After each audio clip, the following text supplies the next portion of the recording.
இன்றைக்கி நம்ம எதை பற்றி பார்க்க போகிறோம்னா நட்பை பற்றி தான்.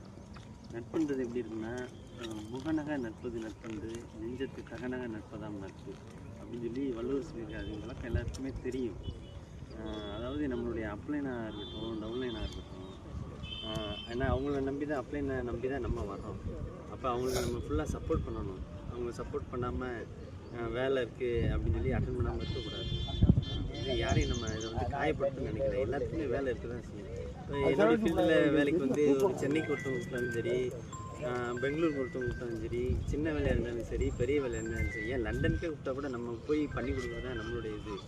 அந்த மாதிரி தான் அப்ளைன்ஸும் அவங்களுக்கு எவ்வளோ வேலை இருந்தாலும் அதுக்கு மத்தியில் ஒரு நிமிஷம் 2 நிமிஷமாவது ஃபோன் அட்டன் பண்ணி அவங்க பேசணும். அப்படின்னா தான் நம்ம டீம் வந்து நல்லா டெவலப் ஆகும்.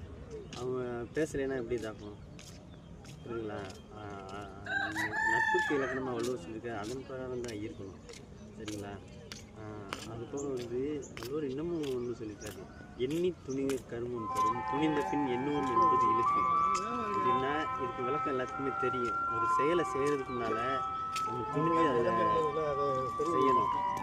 அது முன்னால் நம்ம ஒரு தடவையோ 10 தடவையோ ஏன் 100 தடவை கூட யோசனை பண்ணிக்கலாம். யோசனை பண்ணிவிட்டு அதை செய்ய ஆரம்பிச்சதுக்கப்புறம் இதை செய்வோமா வேணாமான்றதை நினைக்கக்கூடாது. அதுதான் பெரிய தவறு. அதுக்கு தான் வள்ளுவர் அந்த மாதிரி சொல்லியிருக்காரு. அதாவது பொருளில் பிள்ளை இருந்தாலும் நான் வந்து அதிகமாக படிக்கல, படிப்பு கம்மி தான், என்னை வந்து கழுவி ஊற்றக்கூடாது. Okay friends, thank you.